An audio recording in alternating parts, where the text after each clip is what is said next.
Hyper loop திட்டத்திற்காக Chennai IIT மாணவர்களுக்கு 8.5 கோடி ரூபாயை மத்திய ரயில்வே ஒதுக்கியுள்ளது. ஹைப்பர் லூப் திட்டம் என்றால் என்ன என்பது குறித்து அலசுகிறது இந்த செய்தி தொகுப்பு. ஹைப்பர் லூப் திட்டத்திற்காக சென்னை ஐஐடி மாணவர்களுக்கு 8.5 கோடி ரூபாயை மத்திய ரயில்வே ஒதுக்கியுள்ளது. இந்த நிலையில் ஹைப்பர் லூப் திட்டம் என்றால் என்ன என்பது குறித்து அலசுகிறது இந்த செய்தி தொகுப்பு. பம்பரமாக சுழன்று பணியாற்ற வேண்டிய இந்த காலத்தில் நமக்கு பக்கபலமாக இருப்பது என்னவோ தொழில்நுட்பம்தான். தொலைதூரத்தில் உள்ள இடத்திற்கு சட்டென்று நினைத்த நேரத்தில் செல்ல வேண்டும் என்றால் சீனா, ஜப்பான், ஜெர்மனி போன்ற நாடுகள் விரும்புவது என்னவோ ரயில் சேவையைத்தான். போட்டி போட்டு அதிநவீன ரயில்கள் தொழில்நுட்பத்தில் இவர்கள் காட்டி வரும் ஆர்வம் நம்மை வாயடைக்க செய்கிறது.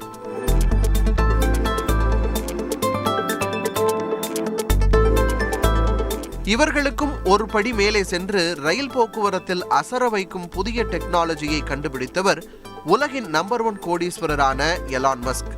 2012ஆம் ஆண்டு ரயில் போக்குவரத்தில் ஹைப்பர் லூப் டெக்னாலஜி குறித்து முதல் முறையாக அறிவித்தார் மஸ்க். அன்று அவர் தூவிய விதை இன்று பல நாடுகளும் அது தொடர்பான ஆராய்ச்சியில் ஈடுபட்டு வருகின்றன.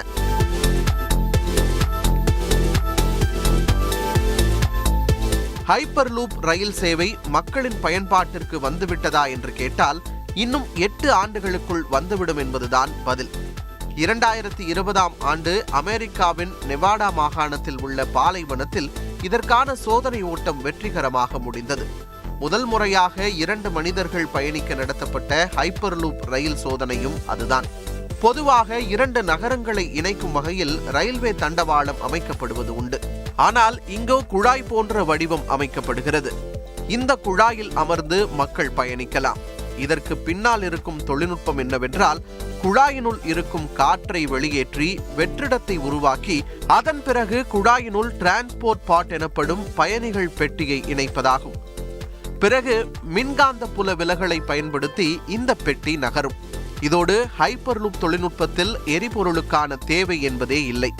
குழாயின் மேல் பகுதியில் பொருத்தப்படும் சோலார் தகடுகள் மூலம் ரயில் இயங்கும் என்பதால் மின்சார செலவும் மிகவும் குறைவு.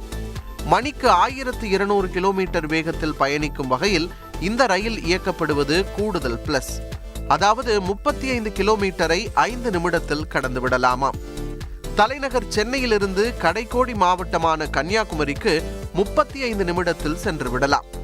அதேபோல் சென்னையிலிருந்து மும்பைக்கு 66 நிமிடத்தில் சென்று விடலாம்.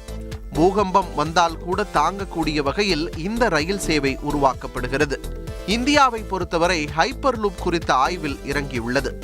சென்னை ஐஐடி மாணவர் குழு 100 மீட்டருக்கு ஹைப்பர் லூப் வாகனத்தை இயக்கி ஏற்கனவே விருதுகளை குவித்திருந்தது.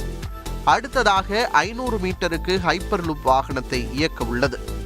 இது வெற்றி பெறும் பட்சத்தில் இந்திய போக்குவரத்து வரலாற்றில் புதிய மைல்கல்லாக அது பார்க்கப்படும்.